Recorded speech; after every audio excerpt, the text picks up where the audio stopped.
BlogTalk Radio.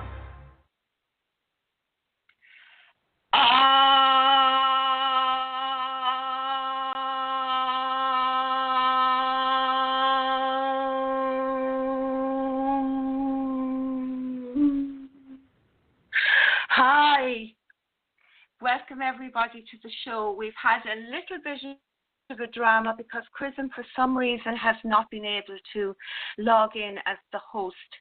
So I have done that and I am speaking with him in the chat room, and he is now hopefully going to phone into the show.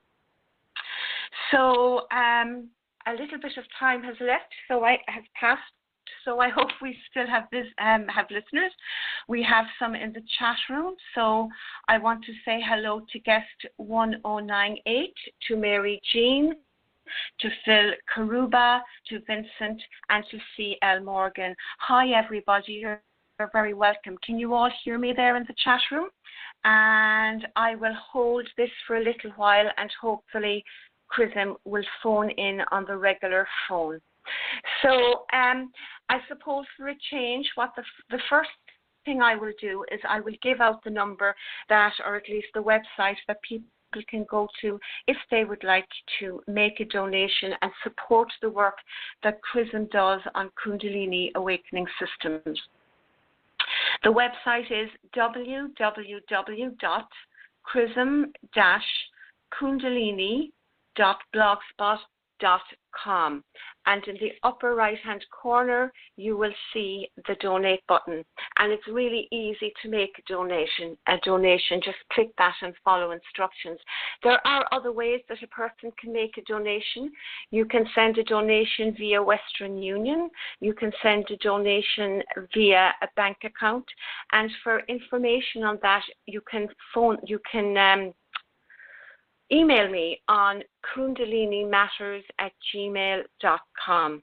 So really, I would like all the listeners to know, I mean, most of you know anyway, that Chrism doesn't charge for any. He gives his teachings free, and so he lives on a donation basis. And for that reason, every week I give out this number because people do write and ask how they can support him in the work that he does. So thank you, everybody. You actually don't have to make a donation, as you all know. There's absolutely no pressure for anybody to do that. But if you do, this is where you go, www.chrism-kundalini.blogspot.com. And so before we continue and wait for Chrism to phone in, can I just ask Phil or Vincent or somebody in the guest room, in the chat room, to please type in if I am being heard. Thank you very much, guys, and I will wait for that. I am not seeing anybody typing, so I'm having a bit of a no, and people are logging in and logging out and logging in and logging out, so I have no idea if we're on the air. Again, I'm going to just type a message here to Chrism. Chrism, I am on air. Please phone in using your phone. Okay, guys, so what the next thing I'm going to do now is I'm going to go to the phones here, and I'm going to speak with Rosemary, and I'm going to ask her about the seminar that is coming up in Minnesota in July.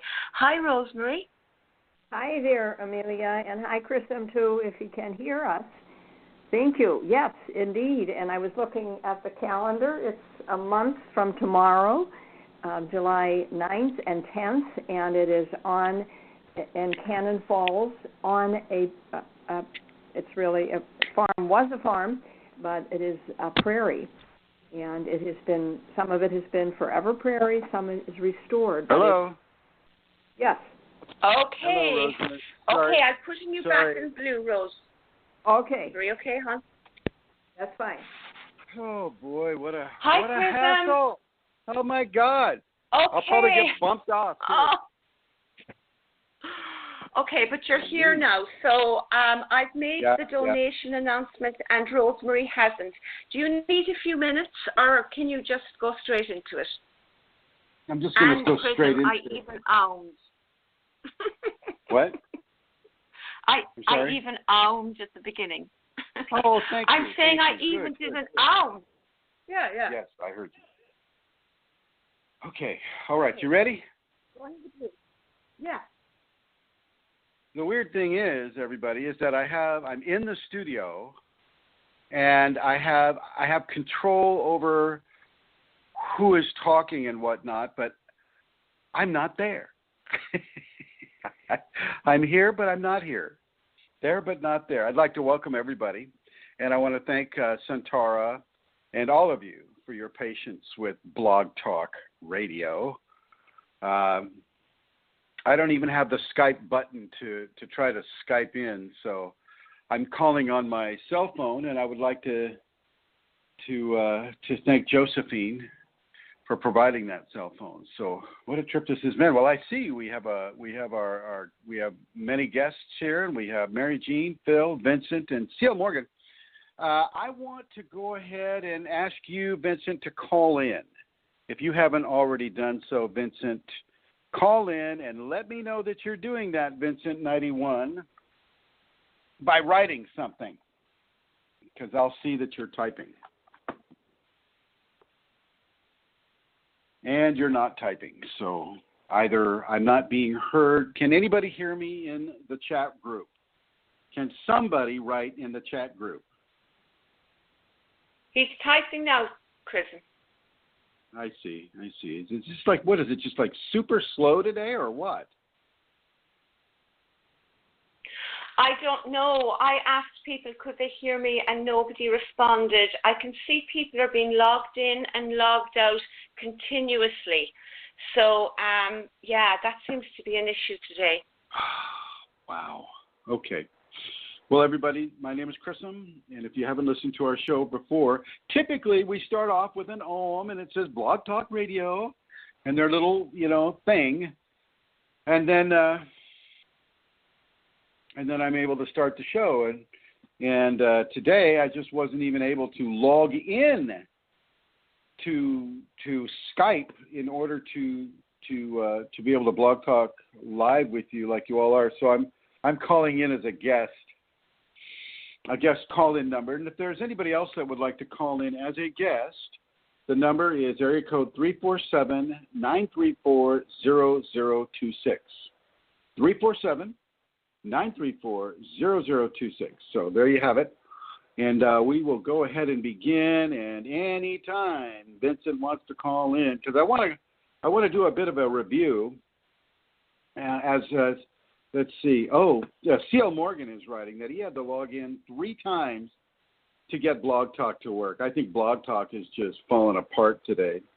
And I want to apologize to those of you who are listening in the archives, those of you who are in the chat room right now, and those of you who are listening on your phones or your computers, and if you keep getting kicked off and the whole bit, I on behalf of Amelia and I, we'd like to apologize to you for that, even though we really have very limited control over that.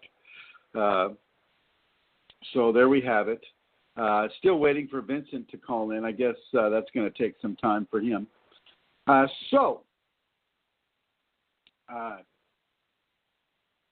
see. Just going to go right into the Kunalini stream. Okay. With regards to how do you do certain things within the Kundalini, I get questioned by by people that are having difficulty changing from the mundane life into the exalted life. How does a person become semi-divine? What is semi-divinity? Well, in the context that I'm using semi-divinity right now, it is half mundane and half divine. That is, I think, a fairly clear definition of what semi-divine means. And why? Why wouldn't the Kundalini just take you all the way into divinity? Why wouldn't that occur? Well, it's because you still have things to do. You're not being activated with Kundalini inside of a world full of sleeping people inside of a world full of mundane people without a very, very strong purpose for you. And I think that's very important for you to understand, is that you are in the process of becoming semi-divine. It doesn't mean that, you're going to all of a sudden just fly off into the clouds. Oh, boy. So Vincent is texting. He says, well, my Skype doesn't allow me to call in. So there you have it. I just want everybody to know that I did contact Vincent since last time. I think it was night before last. And what he was doing, he was confusing. Well, first of all, he has an entity attachment. And second of all, he has Kundalini. And the entity attachment, oh, here we are. Vincent looks like he might be here. Are you here, Vincent? Oh, yeah, I'm here. Can everybody hear that? Yeah, right. I'm hearing you on my phone. It's kind of confusing for me to hear stuff on the phone. Amelia, are you hearing this? Yes, Chrism, very clearly. Okay, and could you type and ask the chat group if they're hearing that as well? Yes, Vincent. I will. I just go ahead with Vincent. Thank you. Vincent, are you still there? Mm-hmm. Yeah, I'm here. Can you describe people the phone call and what transpired? What? The phone call? Yeah, did I not call you on the phone or Skype with you? Oh, yeah, you Skyped with me. Yeah, well, it's like you've asked me. I cannot remember. I know it's like 3 a.m. there, right? It's now to midnight, but I know so much that you have you Skype with me. You asked me questions about what's happening. You saw the movement I did. Well, but you saw while I was resisting the movements that were still possible. You said those were kriyas, but then you said you took a look at my energetic anatomy as far as I could tell, and you heated something up, right? Right. In fact, just a couple of minutes ago, I could feel that heat again. Yeah. Okay. Well, I'm always fascinated with how much people remember of the conversations I have with them, and you're doing quite well, Vincent. Well, yeah. I mean, I'm implementing. For instance, I'm implementing the things you said. As far, a lot. Like, for instance, I'm having trouble with the look up in the crown chakra. I did it twice, I guess. Today not. I know that I didn't do it today. That's as far as I can remember. I also can remember that you asked me to ground, and I can remember that you asked me to allow the Kundalini kriyas. Right. Are you sure? Are you absolutely sure those short neck movements are kriyas? How do you know that? I've seen them with lots of other people. I had them myself. Okay, that is true. But did the Kundalini say to you, okay, these movements are kriyas? Because there is a lot of things. Do you there? Are you getting? Are you having confusion about whether? I mean, you're asking me, did Kunalini come to me and dressed in her very best business suit, sit down in front of me, fold her hands across from me on the table, and say, "Well, Chrism, this is exactly what is occurring, and this is exactly what I want you to tell Vincent." And there he is. Is that what you're asking me? I thought that the Kunalini tells you what is going on. Yeah, You have an entity and you have Kundalini. Yes. One is confusing you with the other. Yes. So what you need to do is you need to look up all the possible phenomena that you're having as far as shaking the head into the other kriyas that you might be having and match it up with the Kundalini and allow that to occur. Anything that is outside of that, you don't allow to occur. I think, here's what I think. I think the neck movements are a Kundalini Kriya. That's what I think. I know that. The thing is, I think the entity is also faking it with the control he has. So in order for me to allow it to do that, because I have had those neck movements now for over a year. I have had at first really slow neck movements, slow and consistent, and I could ask, for example, I was already communicating with the entity back then, and I didn't know that. I can ask, can you do the other way around? So then he changed the direction he moved me in, for instance. Or when he starts threatening me, for instance, when I used to let go of the resistance, when I went to the toilet, he said no, and shake my head really fast. And each time he did that more intensely, the communication, it's weird.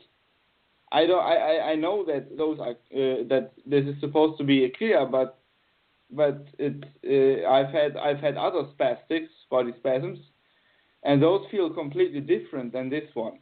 This feels like there is someone with an intention moving the head, and other body movements I've had, like short spastic muscle spasms, doesn't feel like that. It feels different.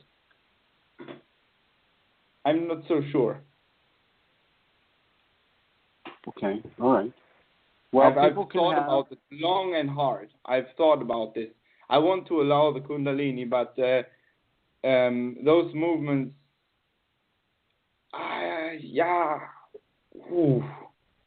also, they're non-stop every second. For now, more intensely, but also back then, if I allowed it to occur, it was weird. One day only kriyas, only those movements. Only neck movements.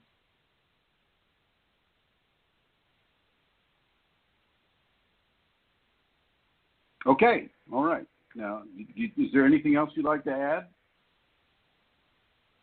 Well, I have bought a picture that you asked me to put next to my nightstand. I hope it's coming.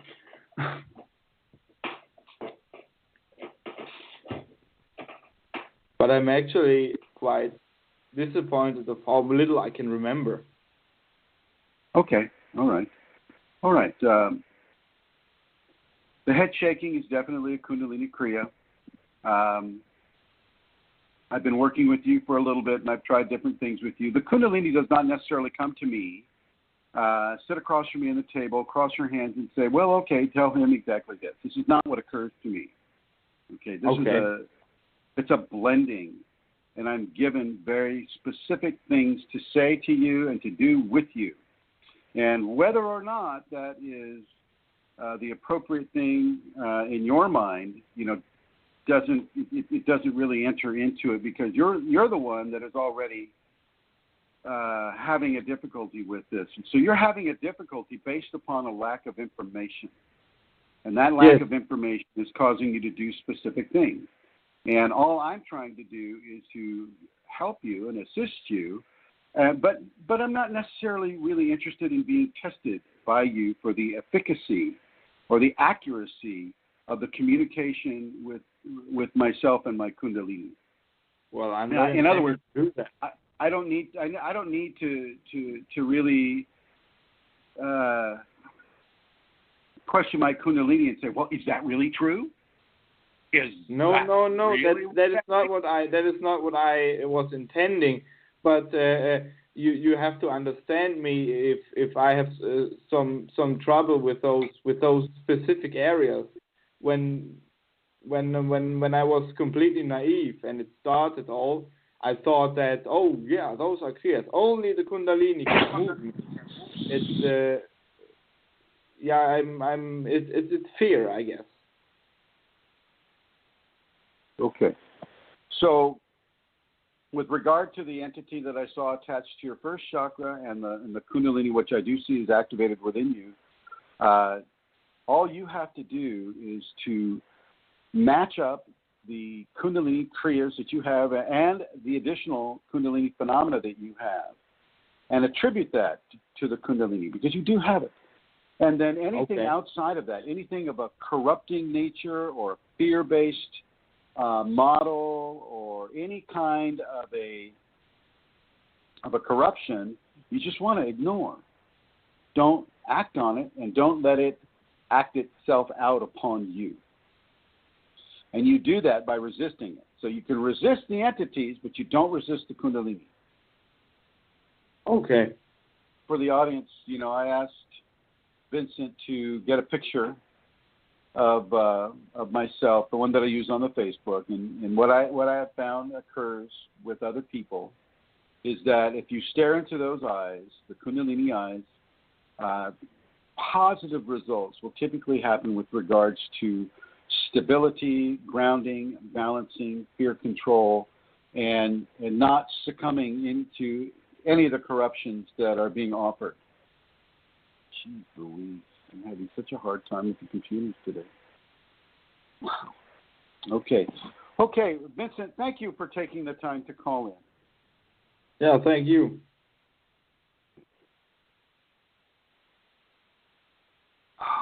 Wow. Okay.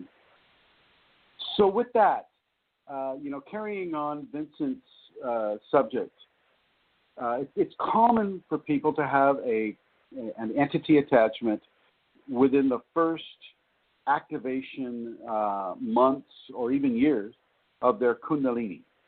Common to have that. And it can be first of all, it can be really disturbing. It can change your reality and all of that.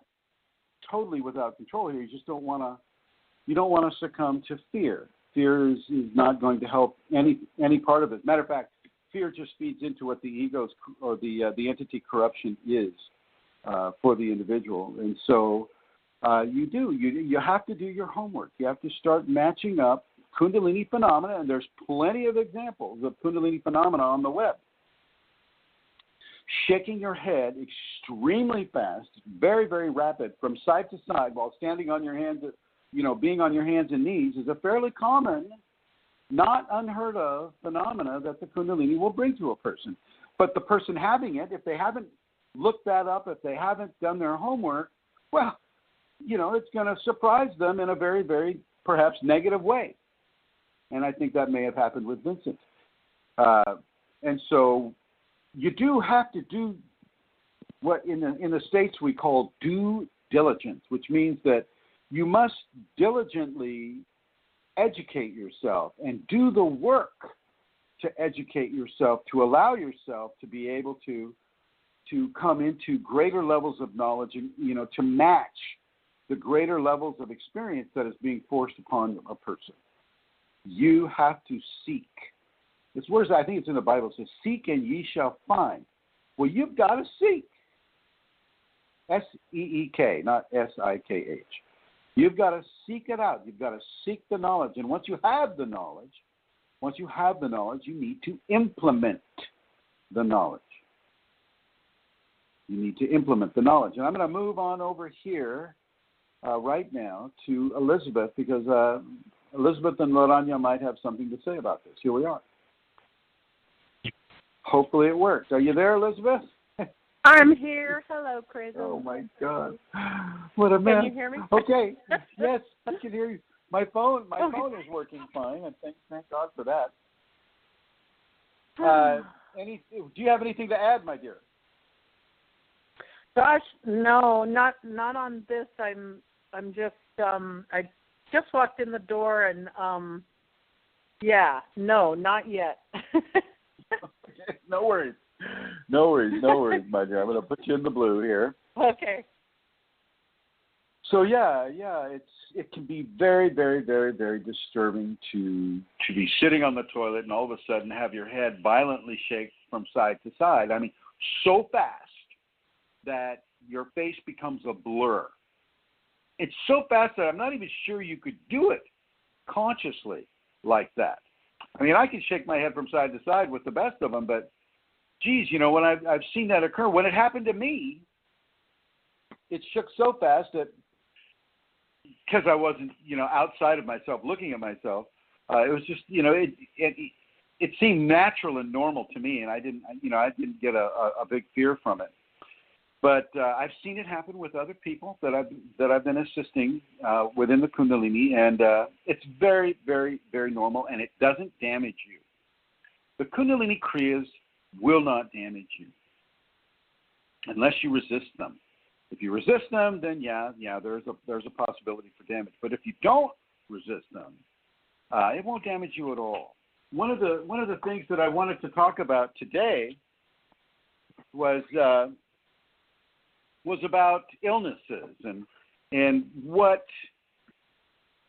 illnesses the Kundalini can cure. And I want anybody in the chat room right there to write about write out about a specific disease. Scoliosis of the spine can be healed in one session, one day. It can be healed. That spine, you can literally see the spine being stretched and straightened into a natural S curve rather than, say, a contorted Z curve. You can imagine that. So any kind of illness that a person can contract, and none of them are really going to be accidental. Any kind of an illness that a person can contract can be healed and helped in the Kundalini.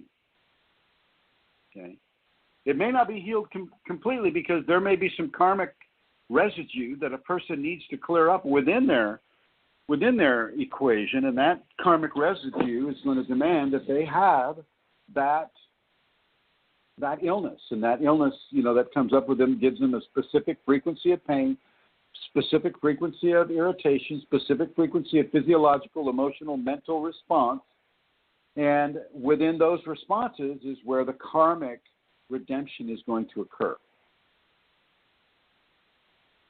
Okay, so that if there's anybody out there that has a condition, I don't care if you're paralyzed, I don't care if you're quadriplegic or paraplegic or any of the plegics, call in and ask your question. The call-in number, once again, is 347-934-0026 to call in about this. This is important to many, many people that have illnesses. If you have a family member that has illness, there is nothing that the Kundalini cannot cure. But not everything will it cure, because definitely karmic insinuation is there within the equation. There is karma that has to be paid. Nobody likes to hear that. Nobody likes to hear that, oh my gosh, well, that's your karma. And it's like that's kind of like a death sentence to people. Oh, it's your karma. Well, that's not really going to be helpful to anybody, because what they're looking for is a cure. Not everything should be cured. People need to be able to work through their karma on this world, and that is one of the main reasons why people are on this world, is to work through karma and work through refinement opportunities that present themselves copiously on this planet. So I'm going to go over here to our other hostess here. Hi, are you still there? Is this you? Hello? I'm still here, Chrism, yes. Okay. Hi. Can you hear me? Oh, wow. I can hear you on the phone. Are you hearing me? The computer. Yes. Okay, then. Are you hearing me back? Yeah. All right, good. I am. You're coming across here. Yeah, but there's a lag time.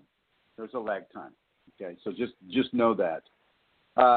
Have you, when you're doing the KITT, Kundalini Infused Therapeutic Touch, you have been working with cancer patients. Is that true? Yes, that's true. I've been doing that now for nearly 6 years. Yes. 6 years.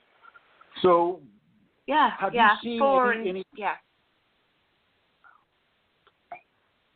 So there's definitely a lag time, so I want you to wait before you respond, okay? I'm going to have to. Okay.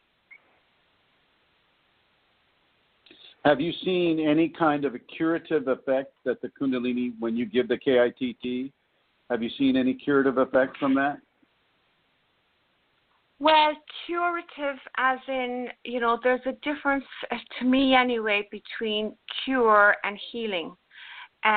Cure meaning the illness is no longer present, and healing meaning the illness could be present, but healing has occurred on different levels. So nobody has been cured of their cancer that I am aware of, but I have definitely seen healings occur during the sessions, Chrism. And this can happen for a person in many ways. It has happened to people emotionally that have been extremely traumatized by their diagnosis and have been going through a really difficult time. And they come for a session and they definitely have received healing. And that happens regularly. Very good, very good, very good. A lot of people need to understand that cancer is often a karmic condition that a person acquires at a specific age in life, at a specific time in their existence on this world, and that it is not so much the cancer, but a breakdown of the immune system. Kundalini can be very, very, very helpful for the immune system. It can make the immune system very, very, very strong. And so when Amelia Santara says, oh, yeah, there's a difference between curing and healing, I totally agree with what she is saying. And yet it's the Kundalini that can bolster the immune system. So it won't necessarily get rid of the cancer. Everybody's got cancer floating around in their bloodstream. Everybody's got that, but their immune systems keep it at bay. When the Kundalini comes into that equation, it really bolsters, improves, and strengthens the immune system. And so the cancers will still be there, but they may drop in their number. And I think they're measuring that by the amount of leukocytes that appear in the bloodstream. I'm not sure. But the Kundalini can bring about specific levels of healing along the lines that you suggest, Amelia. I think it's really, really good that you made the distinction between healing and curing, because we are non-medical personnel here. We can't apply Kundalini in a medical setting, which I wouldn't want to do anyway. But we can apply the Kundalini to a medical condition, either on ourselves or on another person, and that Kundalini can definitely help. I mean, people get help this way. You have to kind of stretch yourself. Yes? I can give you an example of a cure that occurred in a different context, and it was a cure. A niece had extremely itchy, sore red eye infection, and it had been going on for a few days, and she was just on the point of going to the doctor when my Kundalini just suggested to me to ask her, did she want a healing from the Kundalini? And she's very aware of the Kundalini awakening. So I asked her, did she want to? And she said yes. And we spoke a little bit about it, and she gave full permission. And the healing that was given, within 30 minutes, her eyes were completely healed, completely cured. The redness was gone, the itching was gone. She actually left the room after I gave the healing, and she told me that she had felt something, and I spoke to her, and I said to her, this isn't me, this is the Kundalini. And she went down to her room and came up 30 minutes later.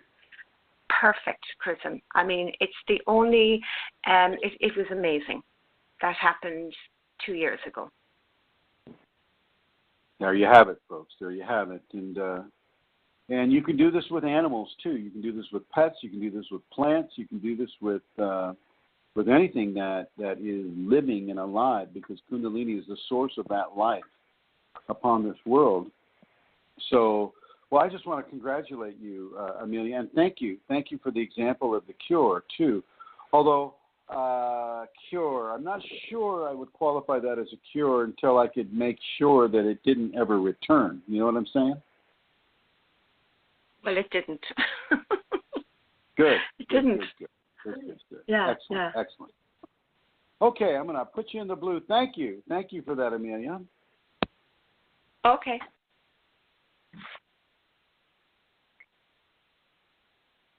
So now I think I have covered this in another program a few years back, but I did want to just kind of touch on it again, because it's a very important subject for people that are ill. You have a parent that is ill, or a brother or sister, boyfriend, girlfriend, husband, wife, daughter, son.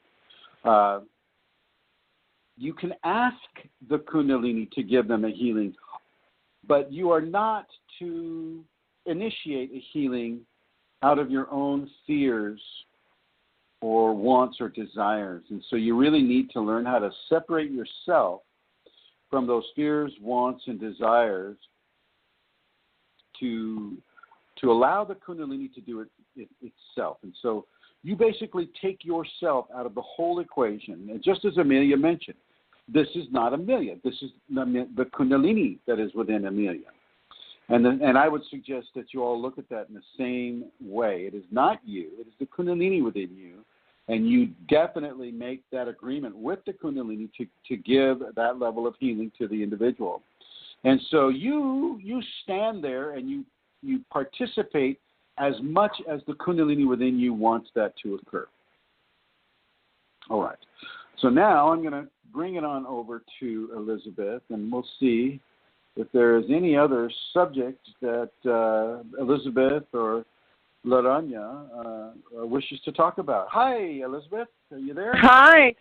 Yeah, I wanted to really quickly just touch on what you guys are talking about right now, that Laranya has shown me that when I don't need to initiate the healing most of the time with her, because she's in control, but she knows when someone needs something, and I often won't even know that I'm giving a healing or that I'm doing anything, or I'll be around my parents who both have chronic diseases, and they'll just, all of a sudden they'll say to me, oh, I'm so glad you came over.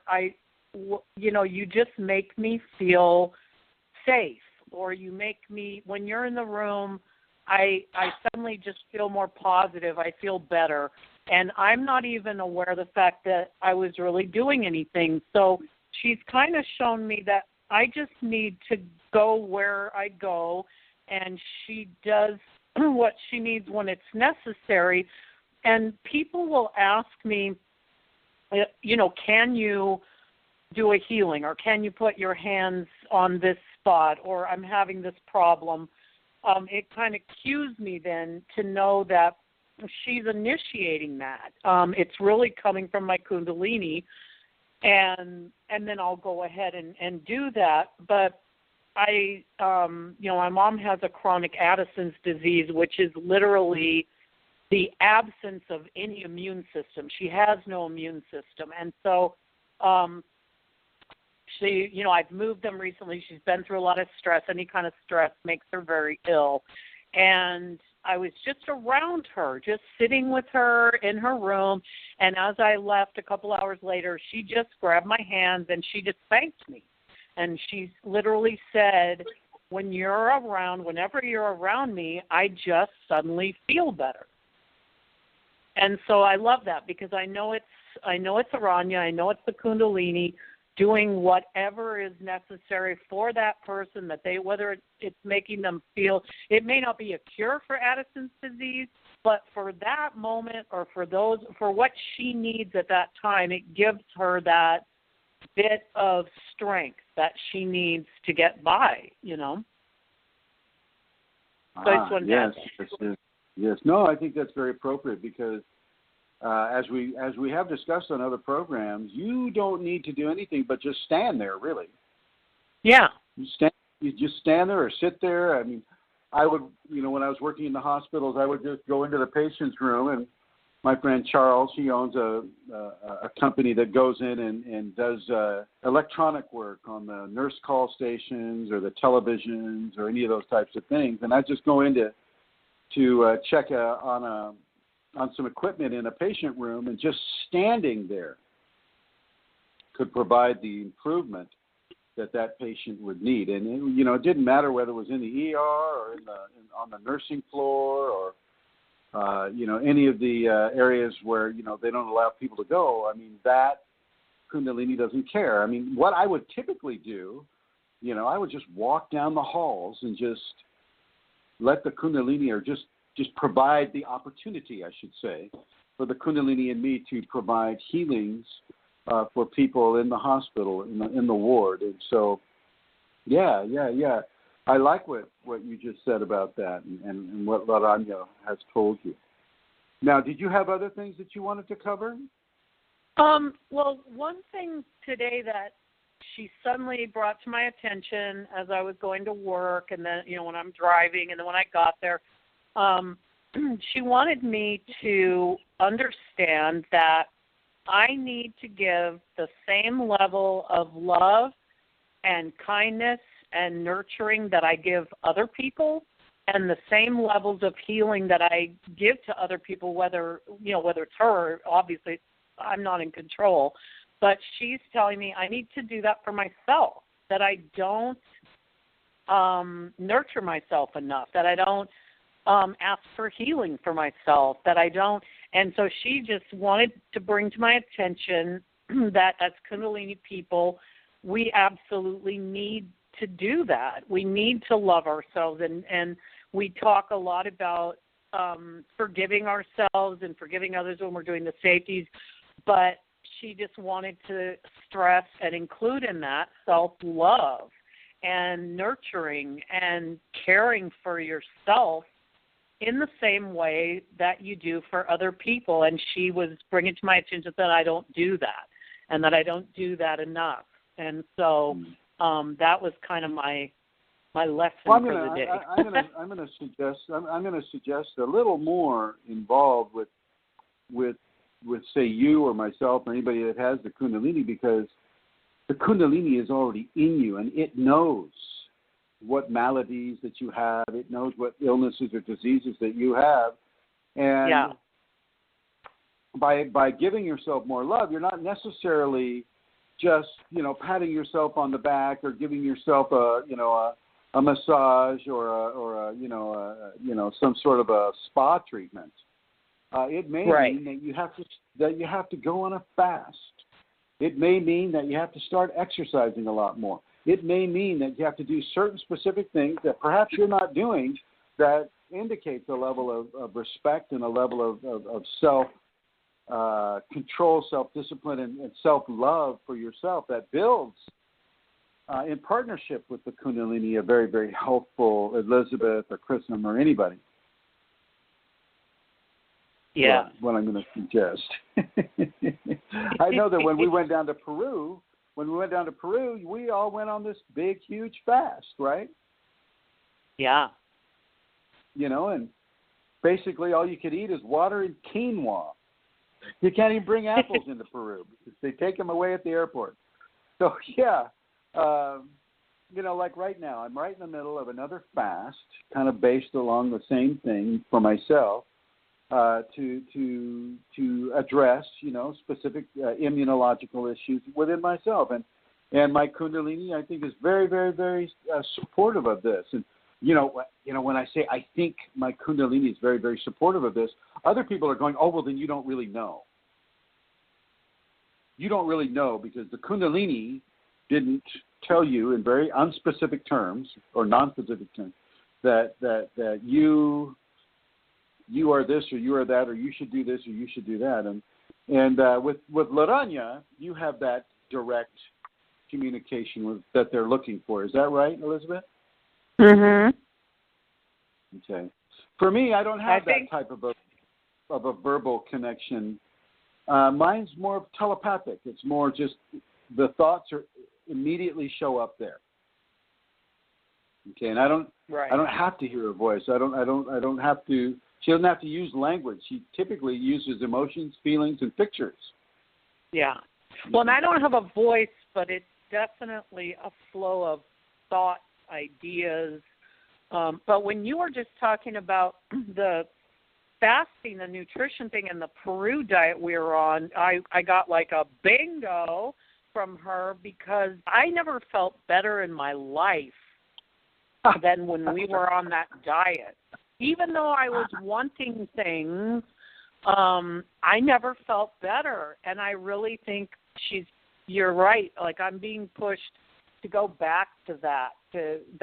I felt so good. I'm already in it. I am already in it, Elizabeth. And by the way, the Cura thing, that when we came back, I have been thus far completely cured of my intestinal problems that I had prior for the last few years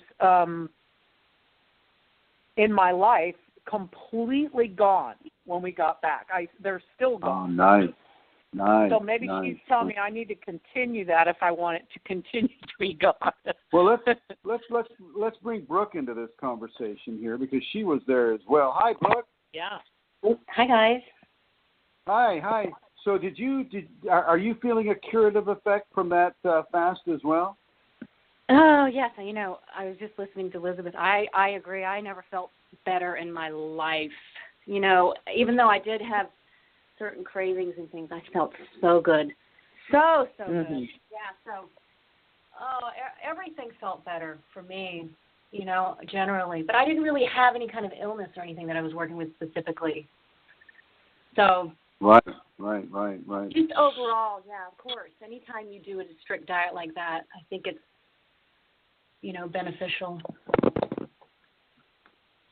Well, this diet is very, very, very strong for folks. Thank you, Brooks. Thank you. And I just want to say, Brooke, that I know I kind of call on you out of the blue, these times, and you never know if I'm going to call on you or not. I just want to say thank you for being available, for listening to the show, and for being, so accurately. I really feel your Shakti when you respond, and so I just want to say thank you for being present on the program. All right, putting you in the blue here, and Elizabeth, are you suggesting that your Kundalini wants you to go back on that fast? Yeah, afraid so. For sure.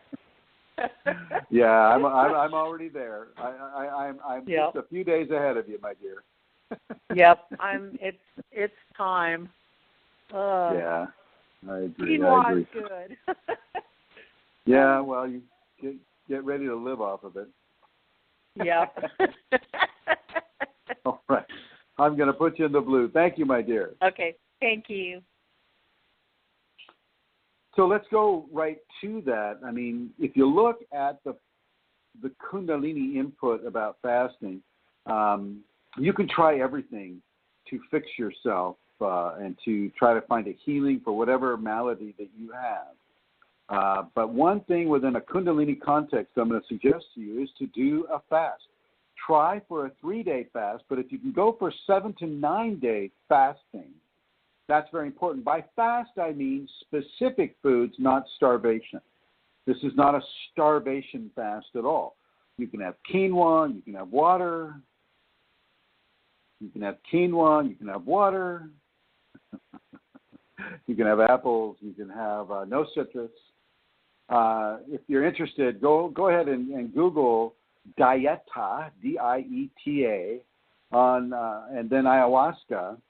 And then you'll be able to kind of see what we were preparing ourselves for before we went down to Peru. And so very, very, very, very, very helpful to do a fast. And I'm going to bring it back up here to Rose, or not just in a second I'll be coming to Rosemary. Right now I want to come to Amelia. Amelia, did you feel a strong levels of energy and healthfulness from the fast for you? Oh, I did, Chrism. I mean, it was amazing. It's exactly like Elizabeth said, and the two of you, Brooke and yourself as well. It was invigorating. It was, I felt really good on it. And I didn't have a huge amount of desire either for the other foods once I got into it. It was quite a while. I'm trying to remember, when did we start breaking it? I mean, it wasn't immediately. It was, I didn't really break it hugely until we got back. And even then I did. Anyway, I'm thinking out loud. It was amazing. I think a fast is wonderful for all kinds of reasons because, you know, we're so attached to the food we eat. Well, let me speak about myself. I can be so attached to the foods that I eat.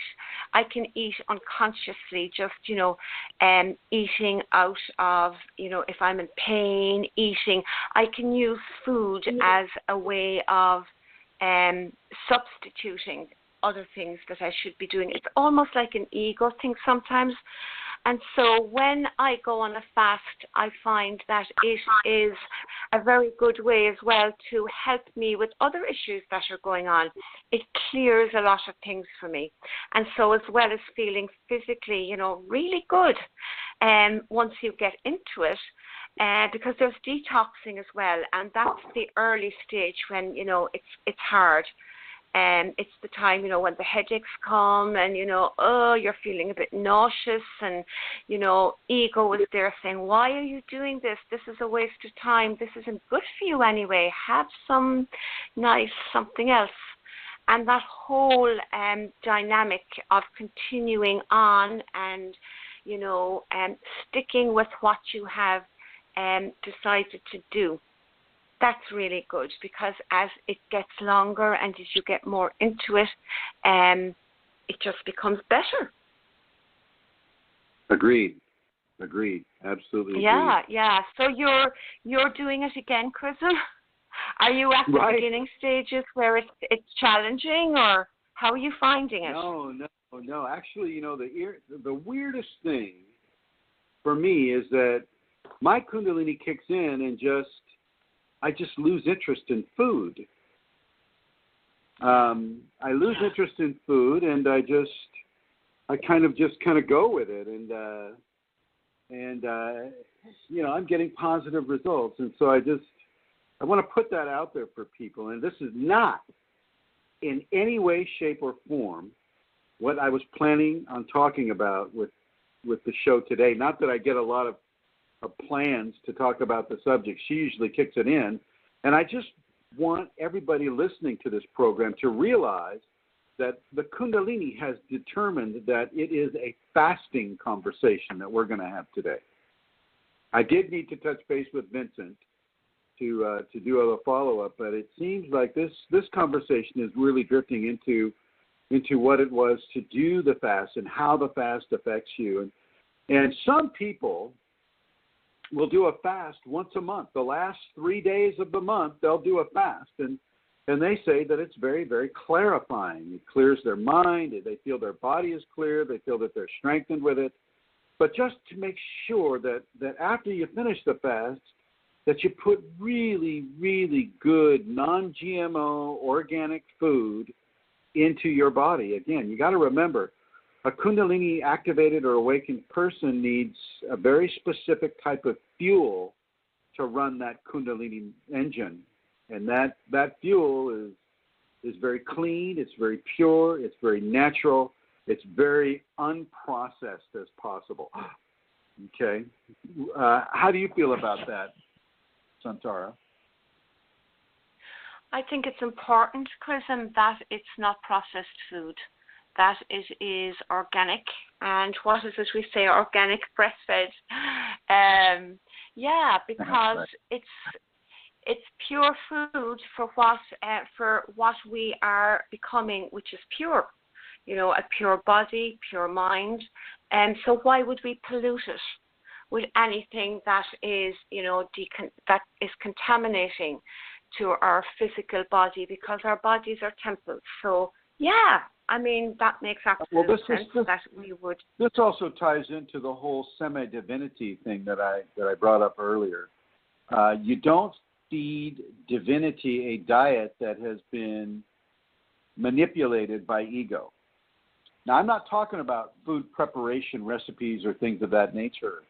I'm talking more about, say, genetic modification. I'm talking about, say, more along the lines of commercialized farming techniques where they use a lot of herbicides, fungicides, pesticides, things that are there to kill, and that the United States government says, well, okay, this many parts per thousand or per million is fine.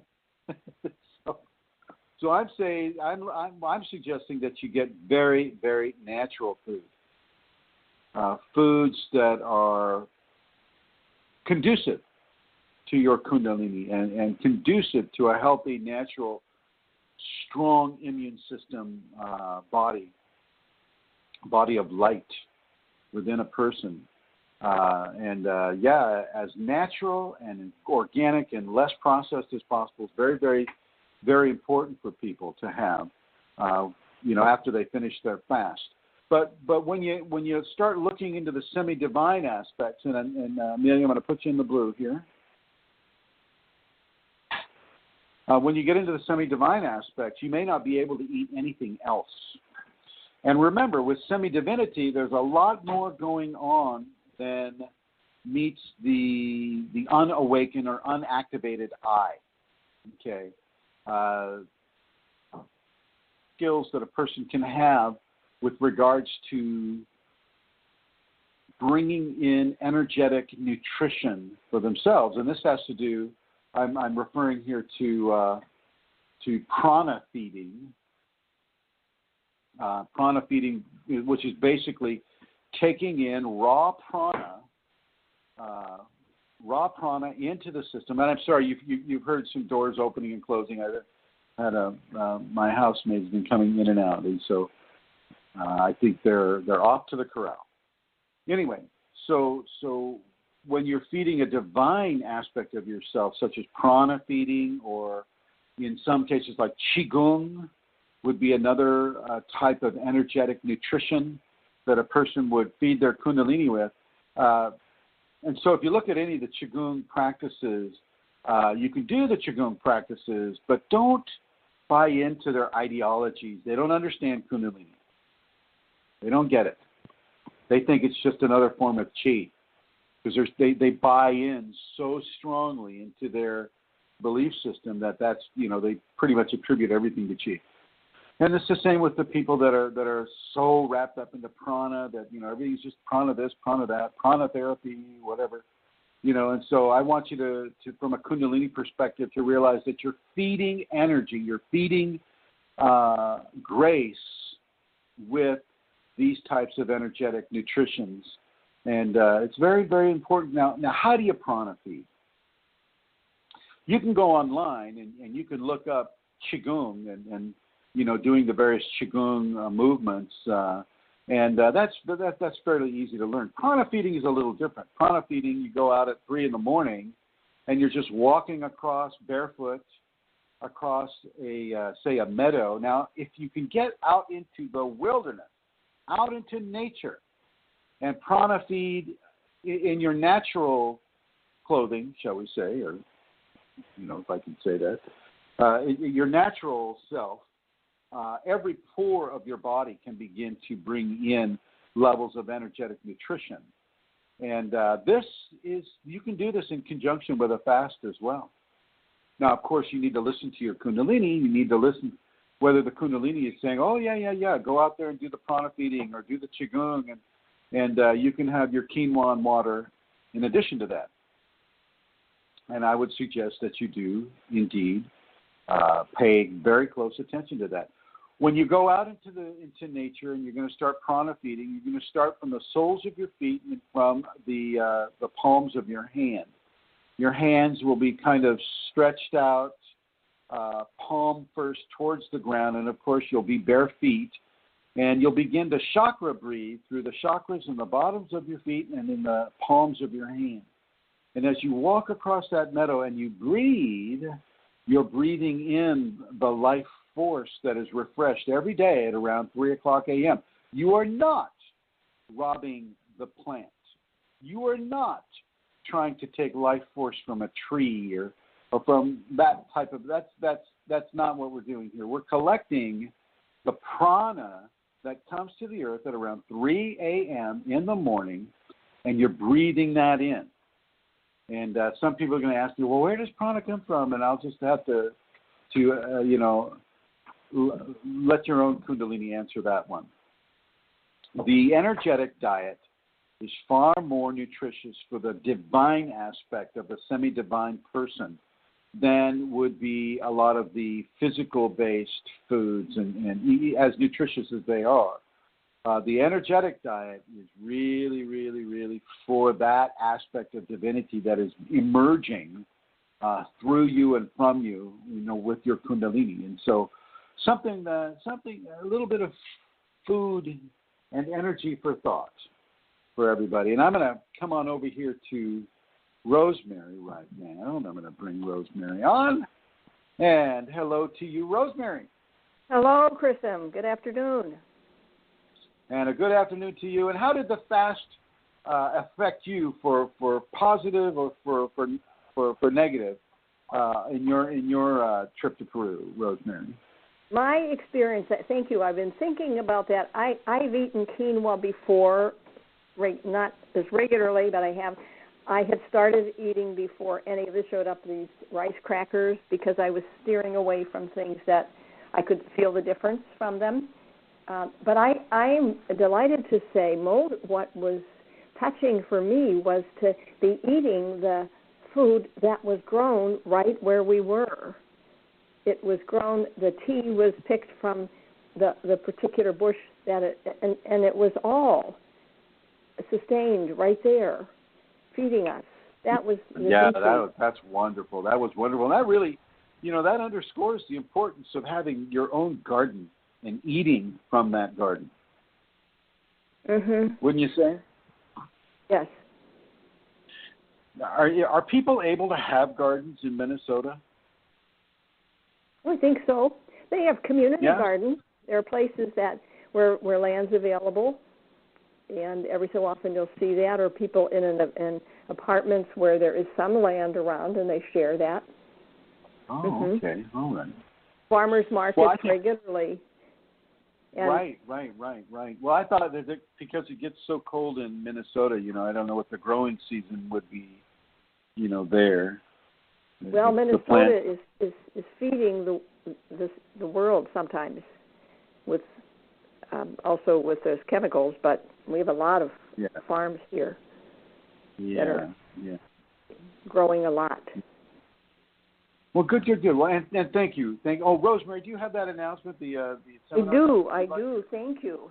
And yes, thank you. It is a week from tomorrow. A month from tomorrow. Sorry. A month from tomorrow, July 9th and 10th, will be our seminar here in Minnesota in a beautiful prairie, and they have some gardens for themselves there. I'm not recalling that, but I'm sure they do. And you can camp if you like. It is on a prairie that's been completely restored.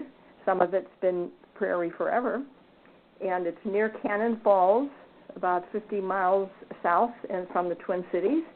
And my information is rosemaryg@usinternet.com or 651-329-9615. And I'll be delighted to speak with you and share with you any questions that you have about this. And one thing I just want to say, too, I've said before, we created a special group rating for people 3 or more that is very powerful to think about. That makes a huge difference in our experience of Kundalini, having others in our life with that experience, or our workplace, or wherever. So that's available too. And Chrism will be here coming on Tuesday, and Wednesday, Thursday, and Friday we'll be speaking around the Twin Cities One and seems, we'll be doing the show on Wednesday too, right? oh, yes. It won't be from the city here. I think that's one of the dates you'll be down in probably Mankato, and also in one in the cities on Friday. So still working on that. Okay, all right, very good. Thank you, Rosemary. Thank you very much. You are welcome. And put you into the blue here, and I'm going to bring Joey up. Hello, Mrs. Frost. How are you? Oh, I'm just fine. Just lovely, I think. You are indeed. How did that fast affect you?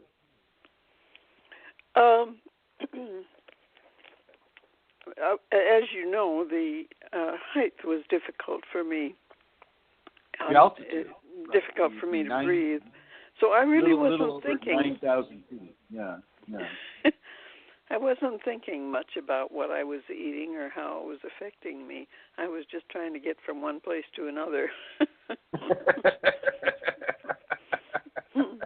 Well, I have to say, you did well with that. You did well. Well, our gal did a beautiful job of using all the food that she had. She did bring in fruit, and that was a wonderful treat. But she really did a beautiful job of feeding that many people all the time. True enough. And you came out of that, I mean, during some of your ayahuasca experience, you had the Kundalini Kriyas come to you, the shaking Kriyas, right? Yes. In meditation, I usually have several. even now it stays Oh, with yes. you? Yes. Oh, very good. Every time I get one, I get this big grin on my face, and I say, thank you, Shakti Shiva. Oh, nice. I wish everybody would remember to do that. That's great. All right, my dear. Thank you. And I think I've basically touched on everybody who had the fasting experience. Now, it's very, very, very important with Kundalini fasting that you're able to do a fast at all. So make sure that you check yourself out medically, so you're not getting yourself into trouble with regards to the fasting. And also make sure that your Kundalini, for those of you that are Kundalini active or awakened, that your Kundalini gives you that go ahead to do it. She may not print it out on paper in English for you or whatever language you speak, but you'll feel the rightness or the wrongness of it. Okay, it's very important for people to understand that, if you're hyperglycemic or hypoglycemic, you may want to look at different options with regarding a fast, and make sure you stay hydrated. These types of fasting, as I mentioned before, are not starvation fasts. They're very, very specific about what you can eat, what you cannot eat. Okay, and so I wanted to insert that in there anyway. And I'm going to come on over to our hostess, Her Holiness, the Emerald Gem of Ireland, Amelia. And I just want to say, folks, that Amelia is very, very. She writes a lot on many of the Facebook groups, and she is the one that is providing this venue with BlogTalk, and so I'm sure she's going to have a long talk with BlogTalk after this program.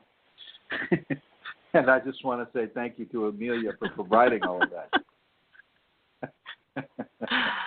Oh, you're very welcome. I know. It's a bad one. Oh my gosh! Anyway, this has been such a cluster. Yeah, I don't even have. You got lots of questions. Go ahead, my dear.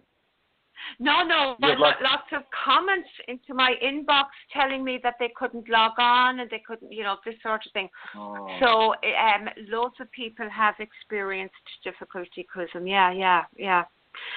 So I'll inquire what happened, and we'll see. Okay. Have can you collected answer any question questions in relation to? I do have some questions, but could you answer one in relation to the topic that you and Vincent were discussing, and that would be in relation to resisting. Is ignoring an entity the same as resisting an entity? Is that how you resist, or not? Well, let's just say if the entity is causing you to stick your finger in your nose, right? We know that is not a Kundalini Kriya. Okay, in my in the years that I've had the Kundalini, researched the Kundalini, experienced the Kundalini, assisted people with Kundalini, not one time has putting your index finger inside your nostril, I mean way up there and digging around, that is not a Kriya. But an entity could have a person do that, could give the person to compel them to do that. And this is what you resist. You do not raise that hand. You do not let that finger enter the nostril in any way, shape, or form. You directly resist what that entity is trying to have you do. Now, when you're ignoring an entity, yes, that would be a kind of like a passive-aggressive type of resistance. Yeah, sure. I can see that. Can you see that? Okay, so you would actually remove yourself, or you would do the opposite. Are you talking to me? Yes. Yes. Hello?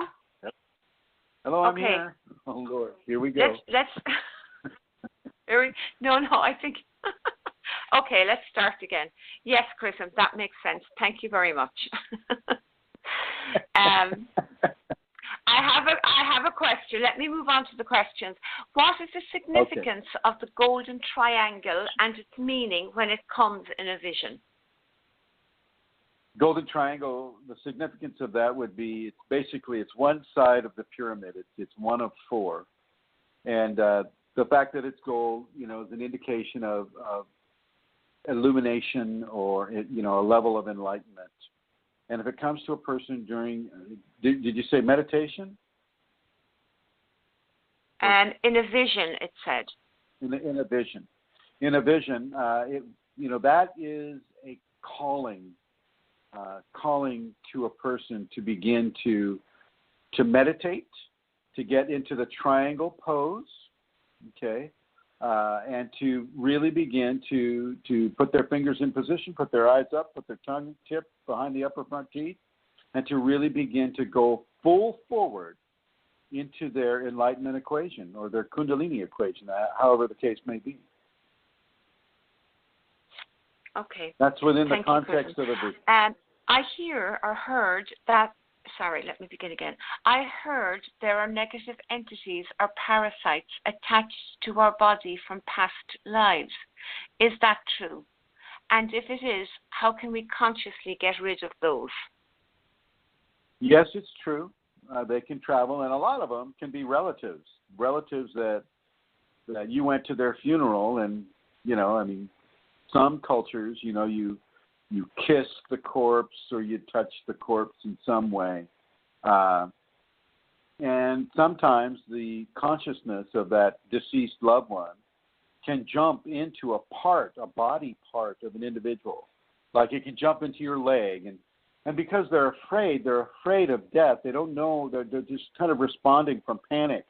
They'll stay right there in that calf muscle. They'll just stay right there. But the calf muscle may not like that.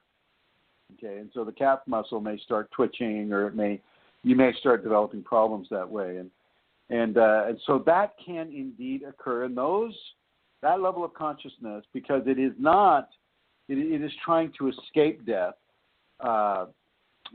They can kind of come with you into the next life. Another kind of entity that can do that are what I call flesh divers, divers. These flesh divers, they will literally jump into your arm or jump into your leg, and these folks will basically float all over your energetic anatomy, and it's almost like they're floating on the bloodstream, you might say. And those can also last for a while. Now, how do you get rid of them? Dr. Baldwin, Baldwin, was a dentist, but he also became very, very interested in hypnotherapy, and he wrote some very interesting essays on anti-entity techniques. So if you look up Dr. Baldwin, and so you go the word Dr. Baldwin and spiritual. If you Google that, you'll probably come into his work. It's been years since I've read about that, but this is what Kundalini just popped into my head with. And the other one is, he's an anthropologist, and he travels down to South America, and he's actually a few thousand feet higher than we were when we went to Peru, and there is a tribe that they use certain crystals, clear quartz crystals about 4 inches long, with no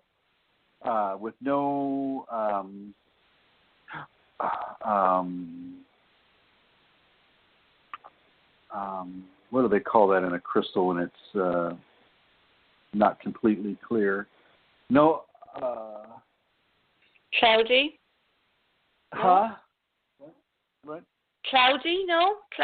Cloudy? Oh, no, not the cloudiness. What? The imperfections that can occur within a crystal. Like you might see a crack in there. You might see something like that. And it needs to be about a 4-inch long, double terminated, clear quartz crystal. And I spoke to the guy. I went down and met him in San Francisco, and I showed him the crystal that I was interested in using. And he said, yeah, that would work just fine.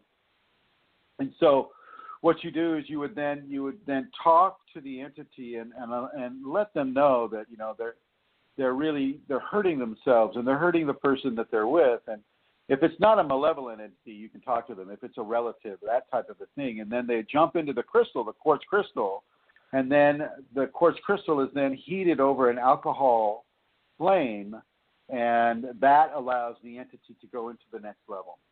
If it's a malevolent entity, well, you're going to have a hard time getting it into that crystal. Sometimes you can do it by force.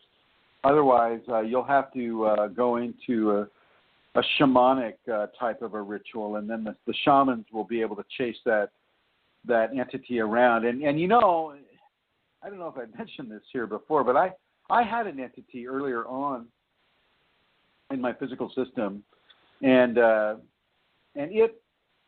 it would move. I went to a shaman in Maine, which was probably not the best place to seek out a shaman, but I happened to be in Maine, and I happened to come in contact with this shaman, and she agreed, and I said, okay, let's see if you can take it out. So I laid down on the massage table, and she was afraid to go to the genitals, which is where, I mean, every time she'd shake the rattle and blow the tobacco smoke, that entity would go straight to the genitals, knowing that she was afraid to go there. And I knew that too. And I was like, oh, well, this isn't going to work. And so you need to trust a shaman, number one, because the entities will go straight to the areas of cultural taboo. They will go straight there knowing that taboo exists and that they can find respite within that taboo. So if it's a vagina or a penis or testicles or anything like that, ovaries, the entity is going to end up there, and that shaman has to be either powerful enough to get through the clothing or to be trustworthy enough so that you can have those parts of the body exposed, and that you can therefore have that removed. A lot of them will use spitting, and they'll they'll bring the entity into their mouth, and they'll spit it out into a bowl, and that type of thing occurs quite often. You can also do a series of ayahuasca ceremonies that will allow that type of a clearing to occur. Typically not in Western society are you going to find any kind of a practitioner that is going to be able to remove entities. And then from a Kundalini perspective, does the Kundalini want you to remove that entity? Are you not learning something from the presence of that entity within yourself? And that's a question that you definitely want to take up with your Kundalini, because some Kundalini equations require that you have entities, because the entities force you to do the work that you would not otherwise do. Because basically, people in Western society are lazy.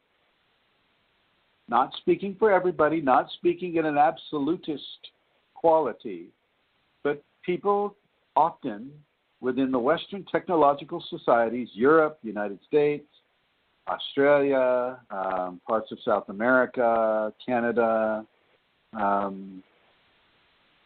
parts of Africa, they are not willing to do the work. They just want to kind of sit back and take a pill and hope that the entity goes away. Well, in this context, you're going to have to do a bit more than that, and so there's that to consider. The Kundalini may want you to keep that entity so that you can continue to do the work that entity is forcing you to do by making you irritable or causing you fear or causing you pain or causing you this type of a thing.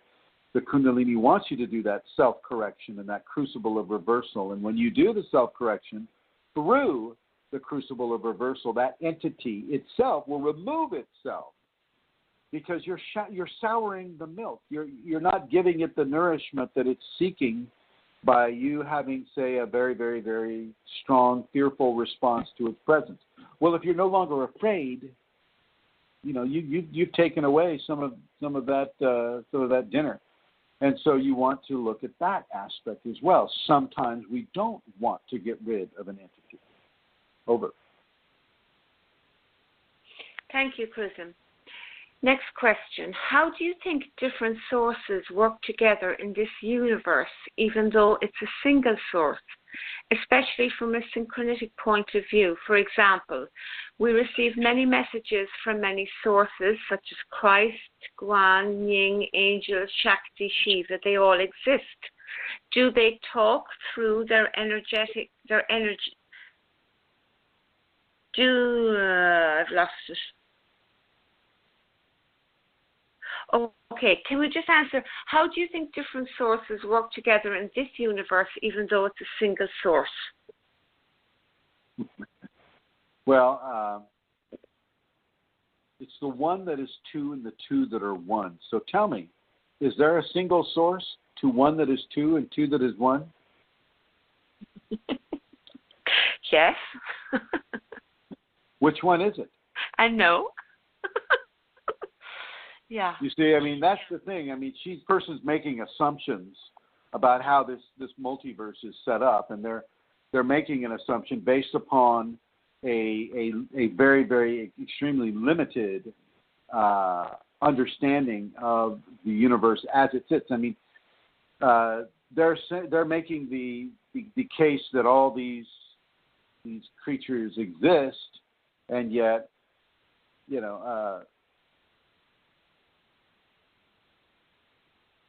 why is that necessarily so?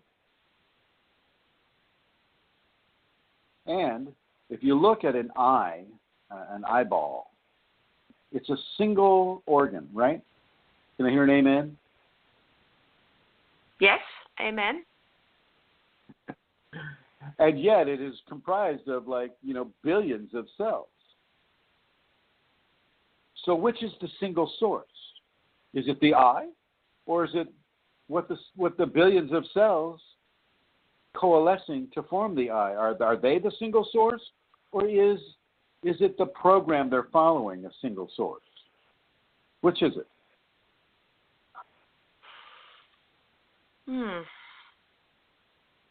So can I just ask you this as well as part of the question? So it's saying, this person is asking, so are all these, we'll say, energies connected with each other to provide us guidance through visions, etc.? It's like there are lots of different layers in the universe and roles are decided for them. Is that how the universe works? Did you say loans, like Loans? roles, R-O-L-E-S. Roles, okay. Roles, yeah. The universe is set up, in my understanding of it, through my Kundalini, it's set up in degrees of refinement. So here on the earth level here, we're at a fairly unrefined zone. And so we're working towards a zone of refinement that allows us to come closer to the source within us. Now, you get back to the same question. Is the source within us the single source, or is the source within us part of a multitude of sources that allow us to think that we have a single source? It goes ad infinitum. Is it did the chicken or the egg come first? Which came first, the chicken or the egg? You're not asking me that, are you? I am. You are. Because, I don't know. That's yeah. That's the same question this person is asking me. Yeah.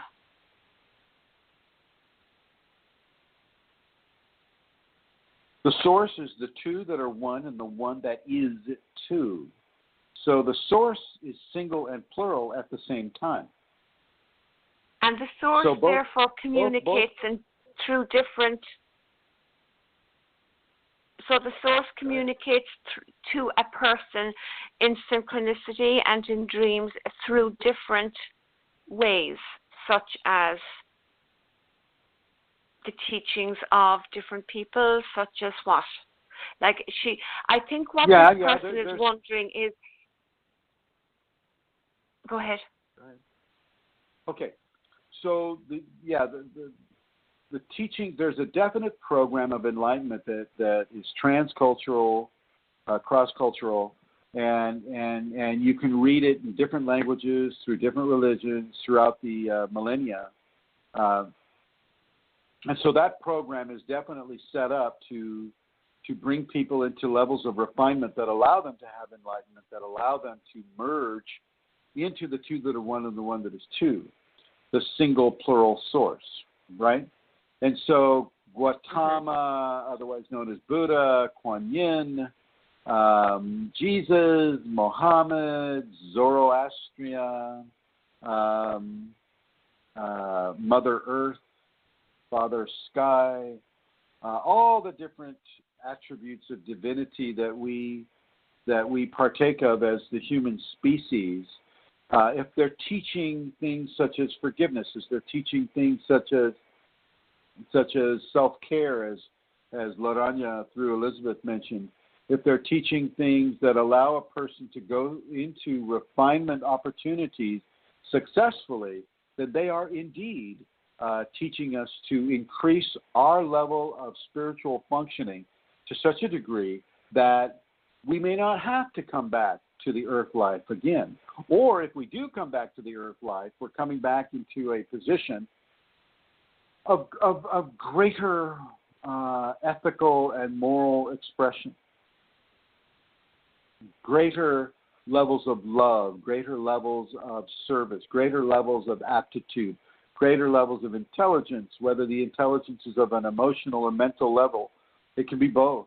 And this is how we are constantly being given the opportunity to dig ourselves out of density. And as you know, the cream always rises to the top, right? And so this gives a person an opportunity to become the cream that is rising to the top. These teachings that these various teachers are offering.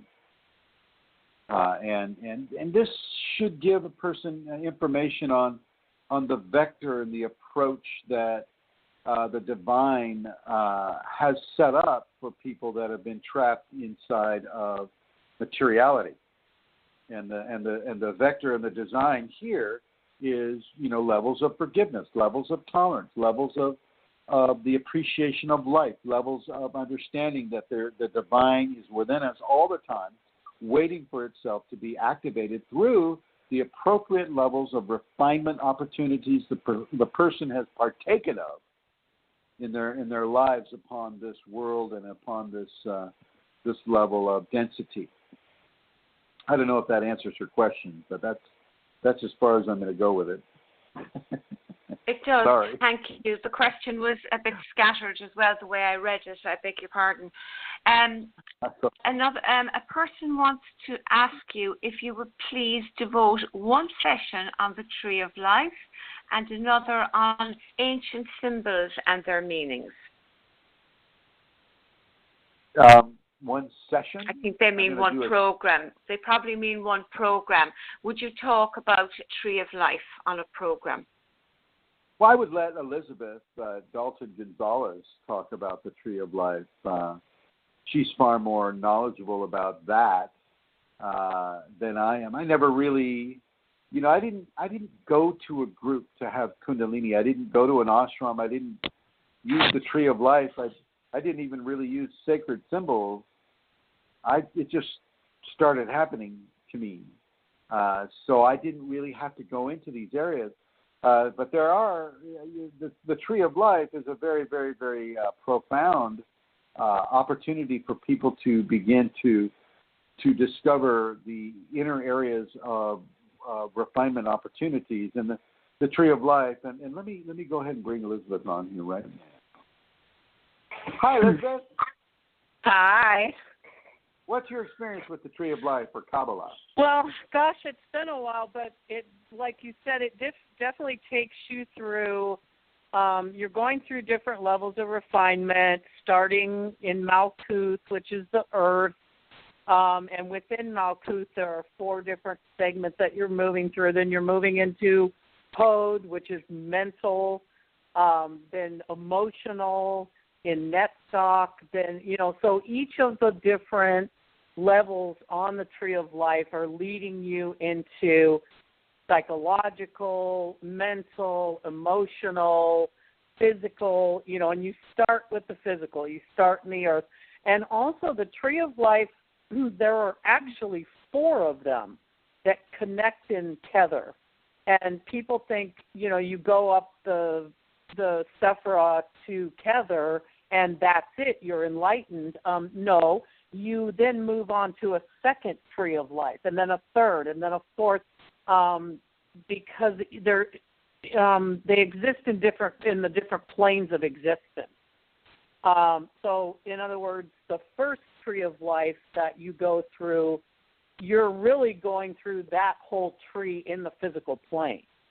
Then you're moving into, you're moving into the next level like that. Most people spend a lifetime on just one tree, or they'll get to like a certain level of the psychological or the astrological or the whatnot, and they stay there. They can't get past that certain point. And so they'll like spend a whole lifetime on that certain aspect, if you will. And once you get, depending on which Tree of Life, because there's also there's the Kirker Tree of Life, and then there's an earlier Gra Tree of Life, the difference being that the sun, Tiferet, in the Kirker tree is lower on the middle pillar, and that would be the spinal cord, because you can also lay the Tree of Life on the human body, the middle pillar being the spine. And Tiferet, the sun, is located lower in the Kirker tree. In the Gra tree, it's elevated. And so what happens is in one tree, which is that most people study, when you get to a certain point between the middle pillar and Binah, which is the Divine Mother, the third Sephirah, you have to cross through an abyss. You have to go through the void. And a lot of people get caught up there because there is no path. You have to make that path, in other words. Well, now you made your path. You made your path, yeah. And you became like the head coconut, did you not? Yeah. Well, I don't know about the head coconut, but I definitely got to a point where I was no longer able to, my teachers weren't able to teach me. And so, Did you pass them? Did you not pass them up? Yes. Yeah. Yeah. So then it just became, I was in a new kind of abyss, trying to figure out, and trying to explain to them that my Kundalini is activating was like I'm speaking a different language, I'm an alien or something.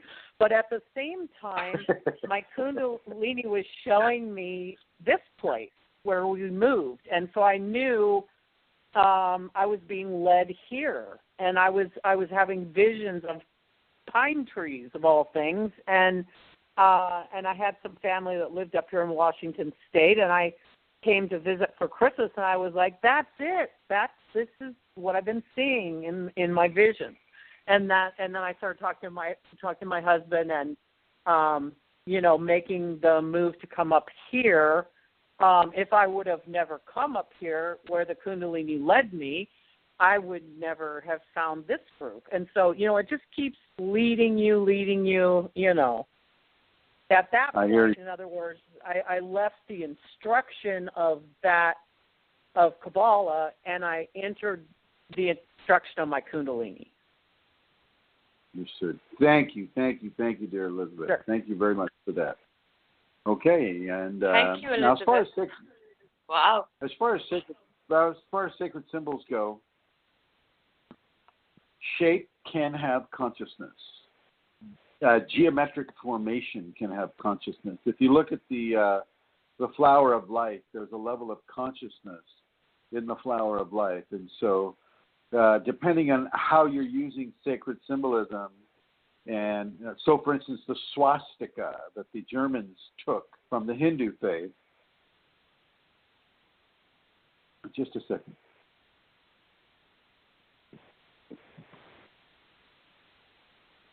Just a second.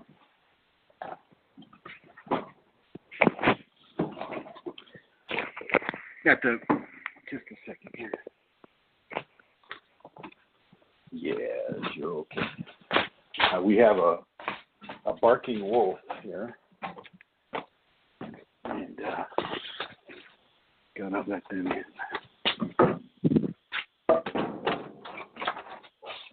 Come on.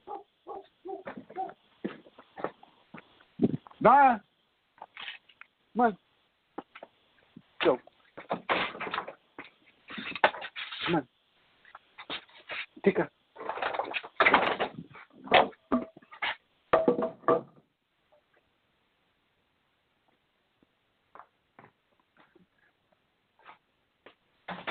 The swastika, am I still being heard? Yes. Hello? Okay, good. Yes, you are. Go ahead. Wow. It was loud.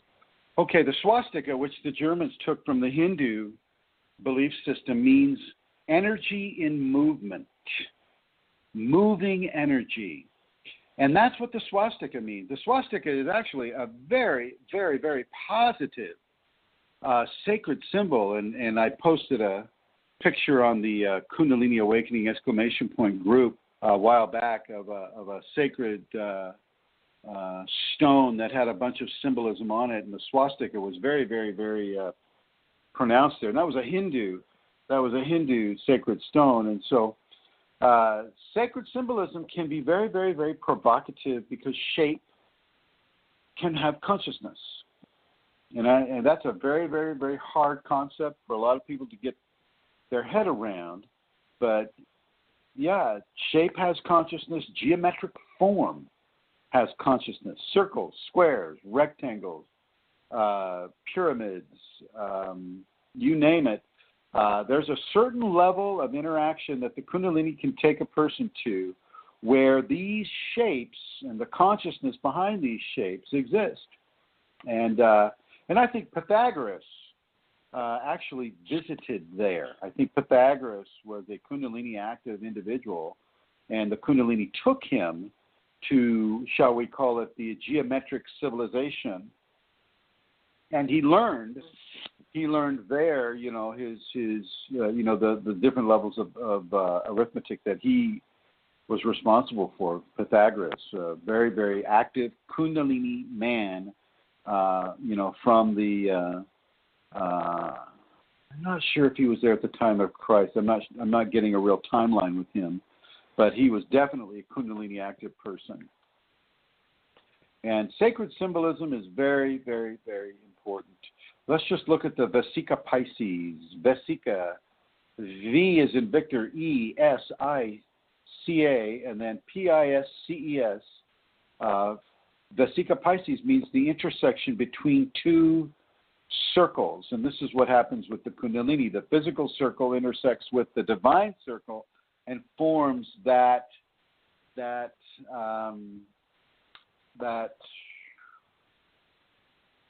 oval opening that allows a person to become semi-divine, which kind of correlates with what I was talking about earlier. Sacred symbolism is very, very, very important, and it has meanings that go far beyond what words can express. Over. And do you remember the swastika on Queen Maeve's tomb? That was a very ancient stone, and it had a swastika shape in it. Do you remember? I do. That means that was running energy and movement. That was at Queen Maeve's throne in County Kildare? County Meath, I think. Meath. It was in the Valley of the Kings. Yeah. Yeah, and that's that really was it was a good example of what you're saying about shape having consciousness, or we could feel that movement. At least I could feel that. Well, you could. The amazing. Nice thing is you could sit on that symbol, and where you're sitting on that symbol is where your Kundalini is being dormantly housed.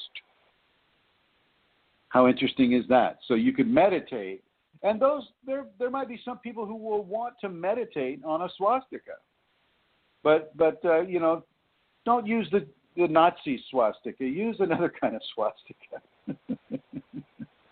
They have swastikas that have little dots, that have 4 dots between the legs that are running around, and that one's used quite often. But the sacred symbol can be very, very powerful.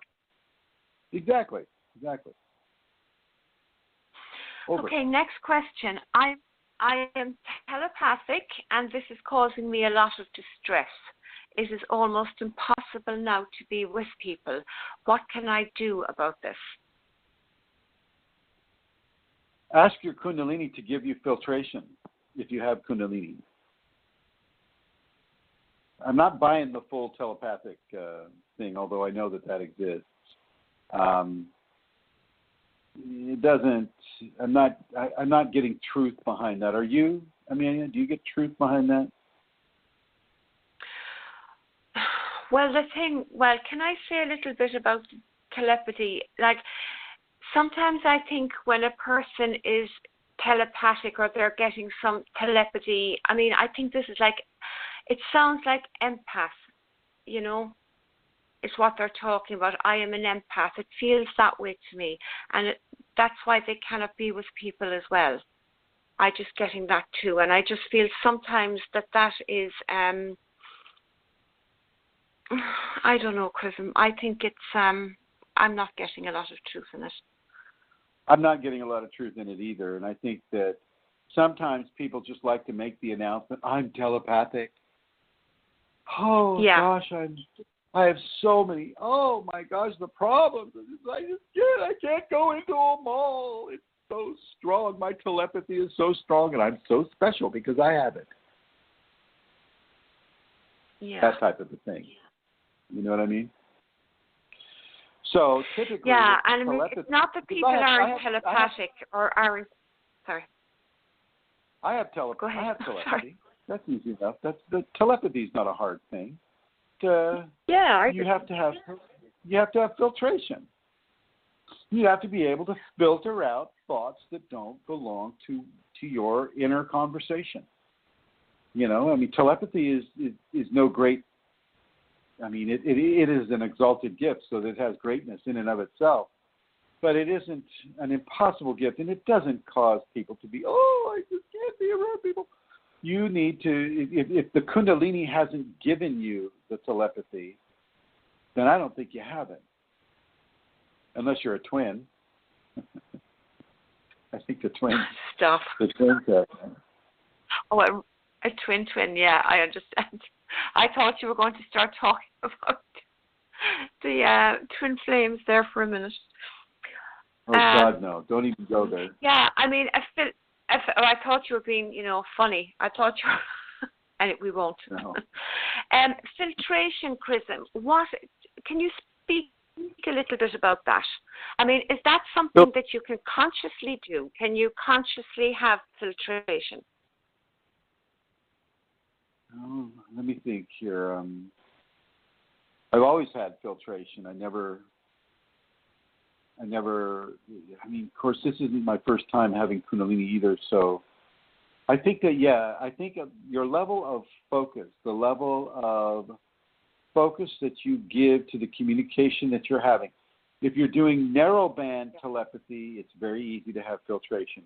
If you're doing broadband telepathy, which is basically opening yourself to try to pick up anything, you'll have no filtration.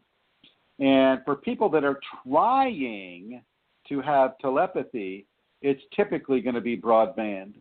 And they're going to, and if they have incurred that gift upon themselves through storming the gates of heaven, if they have incurred that gift upon themselves, then they may not be able to initiate filtration for themselves. But if you're in a broad spectrum and you haven't, been like trying to force your third eye open or force telepathy to occur, then you can give yourself filtration by simply focusing on the conversation at hand. In many ways, if you force telepathy to occur or you force yourself to have specific gifts, you take out of your ability the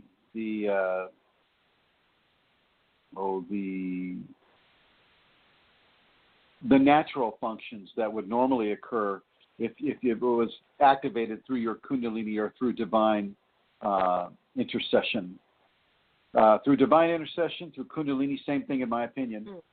Definitely filtration can occur. Filtration means that you're picking up, the one conversation or the one conversation which can be among multiple people, but it doesn't have to be just one-on-one.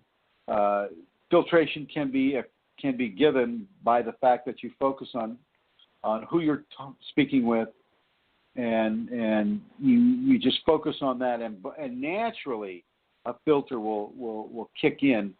If you storm the gates of heaven and you have it's always kind of a broadband situation, well, you're just going to suffer. You're just going to suffer. If you have broadband where you haven't been forcing it to come or forcing the telepathy, well, then your level of severe focus can be very, very helpful with creating filtration for you. Kundalini gave me filtration without really having to try to do anything. I was just able to do that, a natural component. Not everybody can do that, but it's really in the hands of the divine and the karma that you have that gives you the ability to have telepathy at all. And so, if you have natural telepathy, then you also have natural filtration. You just have to be willing to go into that level of focus. It might be called absorptive focus. Absorptive focus. Go ahead. What's it? Say that word again, Chrism. Absorptive. ABS. Absorptive. Yes. ORPTIVE. Absorptive focus. It means you're absorbed by it. Okay. Next question. And also, I think sometimes ego takes control or tries to, run with that, and that makes a difference because that blocks the filtration or that doesn't allow it. Oh, my thing Agreed. is doing something funny here. Can you still hear me? I can still hear you. Yes. Yes. Okay. I'll move on to the next question, Chrism.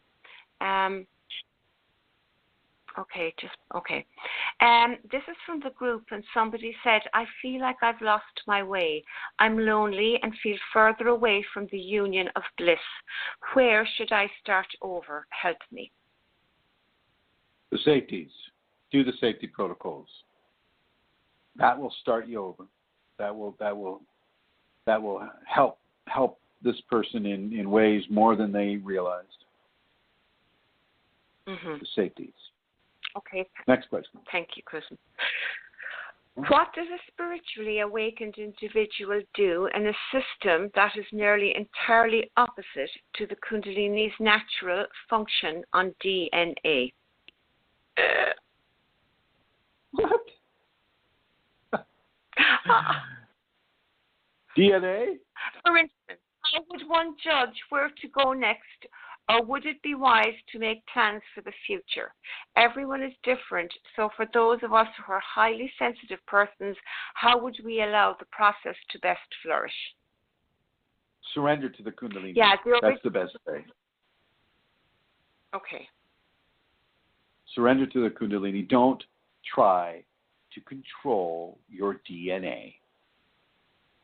Don't try to make yourself really, really special and say, "Oh, I'm so sensitive," and then try to, find a way to manipulate yourself within society to support your sensitivity. No. Surrender to the Kundalini. Let the Kundalini begin to mitigate your life circumstances that will either make it available for you to not suffer irritation due to other people's DNA not doing what you think yours may be doing, but just allow the Kundalini to do the work with you and ask it, in this case, to do this for you. But also be open to it and get your ego out of that equation. That question is loaded with ego. Loaded with ego as far as being so sensitive and don't live in a mall. Get a job or a position or something that takes you out into nature. I know that hypersensitivity can occur with the Kundalini as well. I've had that, for years and years. But once again, even with the telepathy, you build filtration. You build the ability to withstand and to embrace the unawakened as well as the awakening consciousness that are around you. Let's be clear. We are on this world. We're not on this world so that we can be so sensitive that we have to move off this world. We're on this world to increase our sensitivity, but also to decrease the level of irritation that the ego allows itself to suffer. Okay, it is not something that you must do here. The one thing that you really must do is get the ego out of the control seat. Take the ego out of the position of authority within your life, and then after you do that, if you're still having a problem with the mundane population, well, then move into nature. I don't see how an ultra-sensitive person is going to be able to psychically excuse themselves from this world, even if you do move into nature. People's thoughts. Okay, well, Chrism, I hate to interrupt you because it's good. We've just got 50 seconds left. Say goodbye. Yeah, 50 seconds. Goodbye, everybody. You arm us out, Chrism, please. I will arm us out. Thank you, Alana Seeker, the various guests, Mary Jean Vincent, C.L. Morgan, Thank you for joining us, Elizabeth and Joey and Rosemary and Brooke, and really appreciate the patience for those of you that are in the, listening in the archives. This was a blog talk kind of a problem that we've had earlier. Once again, I'm talking on my cell phone, so I'll go ahead and almost out now.